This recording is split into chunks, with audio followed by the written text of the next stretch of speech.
Graphitech TV, rendez-vous avec la société Riso France, exposante bien sûr ici sur Graphitech. Olivier Swartches, bonjour, vous êtes le directeur des ventes print de Riso France. Oui, c'est ça, merci, bonjour. Bonjour, bienvenue. Présentez-moi un petit peu Riso. Écoutez, Riso est une entreprise japonaise dont le siège social est basé à Tokyo. Et Riso France est représenté donc par un siège qui se trouve à Lyon. Et nous sommes à peu près 230 personnes sur la France. Et nous commercialisons donc à partir donc de cette filiale française nos solutions sur le Benelux, la France, le Moyen-Orient, la Turquie et le Maghreb.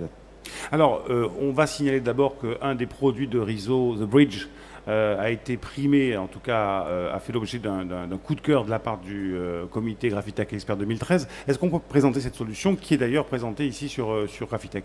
Oui, donc ça a été un coup de cœur et on remercie en effet le jury d'avoir choisi cette solution parce que c'est une solution assez innovante, mais c'est une solution qui n'est pas uniquement une solution Riso par entière, c'est une solution qui émane finalement d'une collaboration entre Riso et Buff Systech suite à la demande d'un client qui s'appelle DataOne, qui se trouve à Gaillon, à 100 km de Paris, qui est un des plus gros prestataires dans le monde de l'éditique, qui nous a dit bah, écoutez, ça serait bien que vous réfléchissiez ensemble sur une solution permettant de rentabiliser aussi bien la partie impression, qu'on connaît déjà, qu'on maîtrise déjà avec notre technologie, et la partie mis-soupli. Mais en effet, jamais on n'avait réfléchi à automatiser on va dire l'impression, la mis-soupli en ligne.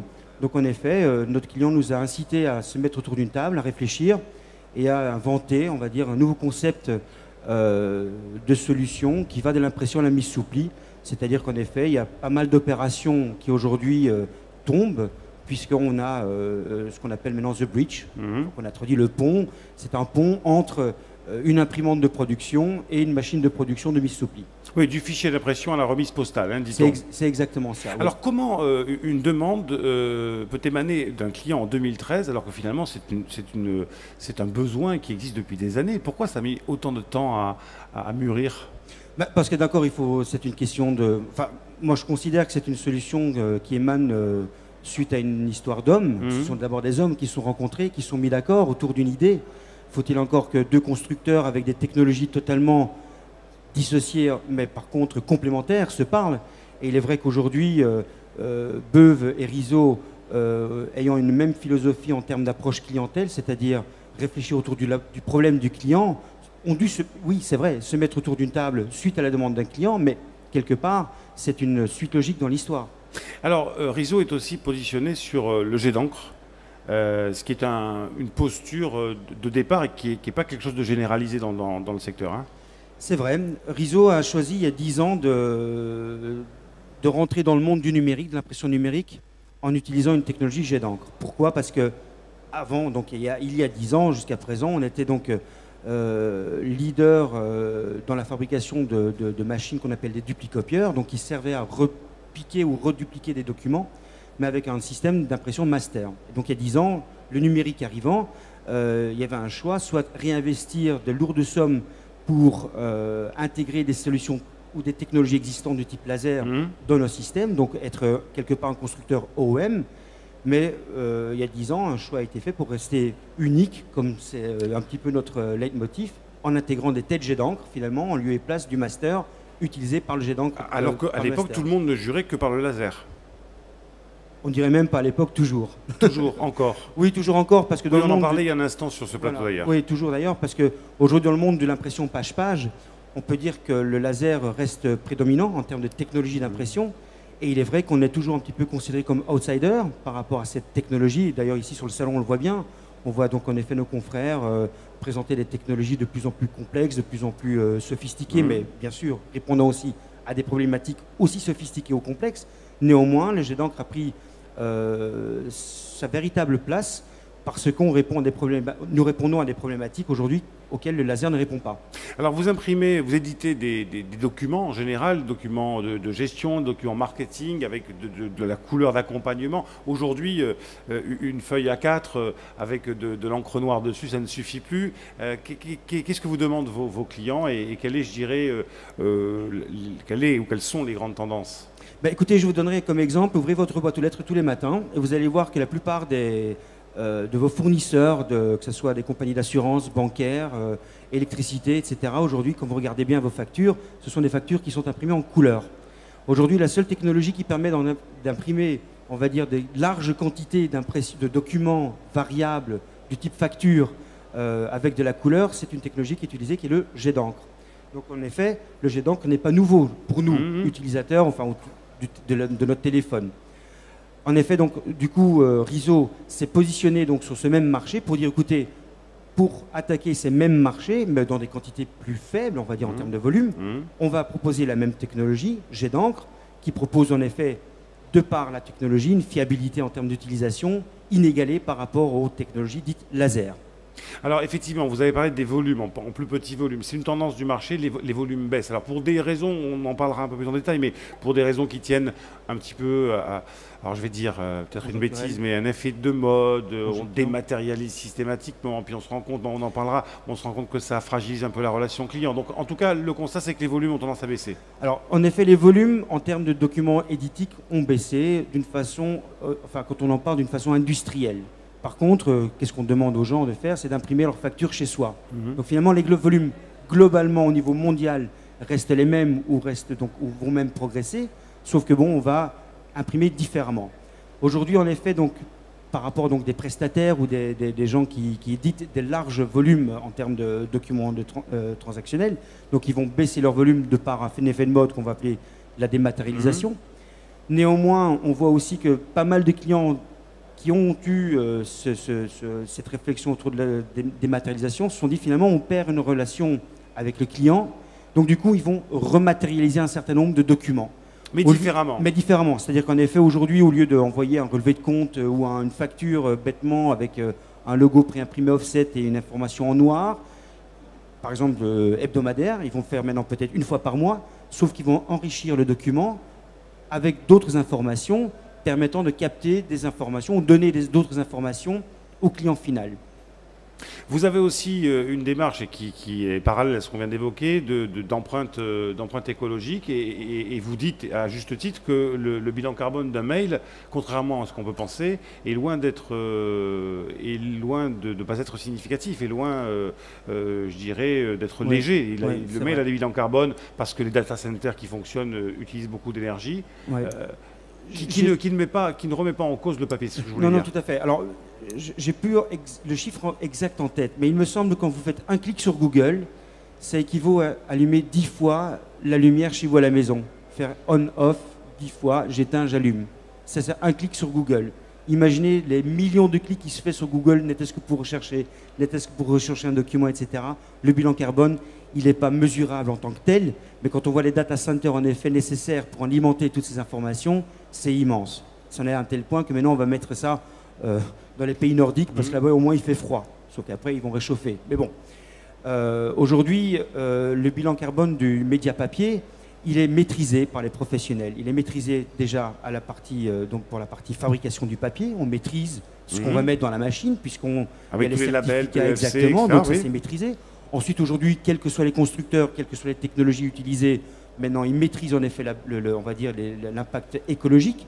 Mais à côté de ça, maintenant, la technologie va aussi avoir un impact important de par exemple, l'utilisation d'impression à froid. Alors, c'est vrai que Riso a fait le choix d'utiliser donc une technologie jet d'encre à froid, permettant d'avoir un impact écologique inégalé par rapport au même système imprimante du type laser. Exemple. Oui, vous prenez n'importe quelle imprimante standard entre 80 et 90 pages par minute quadri, et bien il va avoir un impact carbone 5 fois plus élevé qu'une 150 pages par minute quadri jet d'encre. Alors finalement, peu d'énergie utilisée, des machines qui sont très compactes en plus chez vous, du papier qui est recyclé, enfin pour la plupart, on sait que maintenant c'est quelque chose de très développé. Finalement, il y a le traitement des encres, vous faites des choses particulières là-dessus? Oui, donc nous utilisons donc des encres à base d'huile qui permettent en effet un recyclage du papier facilement par rapport à des encres aqueuses. Ça c'est vrai aussi. En termes de compacité du matériel, bon ça c'est la technologie qui le veut, on a besoin de beaucoup moins de place pour avoir un équivalent de 150 pages par minute en technologie laser. Bon déjà ça n'existe pas, mais si vous prenez maintenant 110 pages par minute A4 traditionnel, quand on voit en effet l'espace au sol, ça prend énormément de place. Il faut énormément de systèmes pour refroidir le matériel et de climatisation. C'est vrai que le jet d'encre, comme c'est une impression à froid, n'est pas du tout contrainte à ce type de problème-là. Alors parlons de Graphitech sur ce salon qui est important pour vous parce que c'est la vitrine dans laquelle vous pouvez vous être exposé avec une gamme, et c'est une grande première pour vous, une gamme qui est très étendue. Vous présentez beaucoup de choses sur Graphitech en 2013. Alors il est vrai que Riso n'avait pas l'habitude de se montrer. Malgré nos 30 ans d'existence en France, c'est la première fois qu'on a vraiment décidé de se montrer en tant qu'un constructeur à part entière. Pourquoi ? Parce que voilà, on a toujours été un constructeur restant dans des niches de marché assez particuliers. Voilà, on faisait notre business dans notre coin et puis on dirait voilà, vivons cachés, vivons heureux. Néanmoins, maintenant, on a envie de dire voilà, on a de véritables solutions à montrer, des véritables plus-values en termes de gestion documentaire. Et il est vrai que les quelques nouveautés qu'on présente sont innovantes.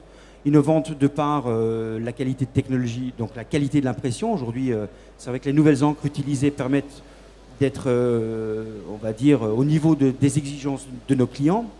Ensuite, toutes les solutions en ligne sur nos moteurs d'impression, que ce soit pour faire du livret, que ce soit pour faire, par exemple, des enveloppes en ligne, imprimer donc le contenant et le contenu en même temps sur une seule même machine. Aujourd'hui, c'est la première machine. Oui, avec des services applicatifs, d'ailleurs, qui entrent maintenant dans la chaîne de production. Hein. Oui, alors c'est vrai qu'aujourd'hui, les clients demandent d'être beaucoup plus... on va dire, d'être de plus en plus simple à utiliser, de plus en plus polyvalent. Voilà, c'est le terme que je cherchais. Ouais. C'est la polyvalence. C'est-à-dire qu'en effet, dans notre métier à nous, avoir un matériel dédié, donc c'est donc aussi la réponse à ces fameux volumes qui baissent, en effet, excepté quelques gros prestataires. Les gros prestataires, en effet, vont acheter une machine dédiée pour une application bien déterminée. Mais aujourd'hui, on va dire le middle market, ils cherchent de la polyvalence. Ils cherchent un matériel qui soit en même temps dédié pour faire de l'impression, on va dire, de production A4 traditionnelle, mais à côté de ça, pouvoir faire de l'enveloppe, pouvoir faire des livrets, de pouvoir faire du dos carré collé, etc. Donc en effet, c'est un petit peu notre nouvelle stratégie, c'est la polyvalence. Une stratégie qui d'un côté correspond à la demande client, mais qui vous va bien parce qu'effectivement vous avez cette souplesse, cette agilité, notamment à fonder des partenariats. On l'a vu sur The Bridge. Voilà, The Bridge. Et puis par exemple, on a d'autres partenaires pour par exemple tout ce qui est montage de fichiers en amont avec Compart. Exactement, c'est pareil. Donc on essaye de trouver là aussi des réponses aux problèmes de nos clients.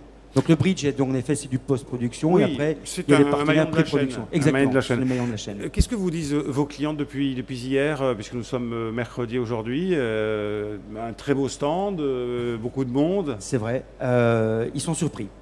Ils sont surpris parce que, en effet, ils ne nous voyaient pas arriver comme ça. Mais néanmoins, rassurés aussi. Parce qu'en effet, le discours que l'on tient et que je exprime là maintenant, il est tenu maintenant depuis 3-4 ans, c'est-à-dire en effet cette diversité dans le monde de l'impression. Et là, en effet, c'est un peu les points sur les i par rapport à ce qui se fait sur le marché. Ils viennent voir, ils disent oui, en effet, ce qu'on raconte depuis 3 ans, finalement, on le voit, c'est vraiment ça. Et il est vrai que ce que l'on propose dans le monde du print, c'est une offre alternative par rapport à ce qui se fait. Aujourd'hui, un client, un prospect, il a le choix d'aller voir mes confrères et quelque part, bon, j'y ai travaillé, donc je sais ce que c'est, mais on propose la même chose. Riso est capable d'offrir une véritable alternative. Donc en effet, ils sont contents de trouver cette alternative. Une autre solution, une autre vision du document. Une vision un peu plus peut-être globale, c'est ce qu'on pourrait retenir, globale Globale, plus ouverte, moins enfermée dans un carcan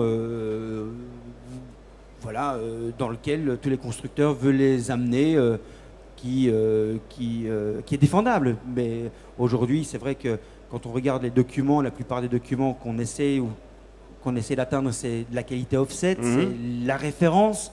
Et donc c'est vrai que dans le monde de l'impression numérique, c'est la référence sur laquelle on tente d'aller. Mais à côté de ça, on oublie les clients traditionnels qui se disent « Ok, très bien, mais je n'ai pas envie de payer ça. Moi, j'ai besoin d'un document Par exemple, là, je vois vos notes, vous avez un document avec une simple couleur d'accompagnement, voilà. Et on a besoin de pouvoir mettre en avant une information, c'est tout, stop. Ne jamais oublier le middle market, effectivement.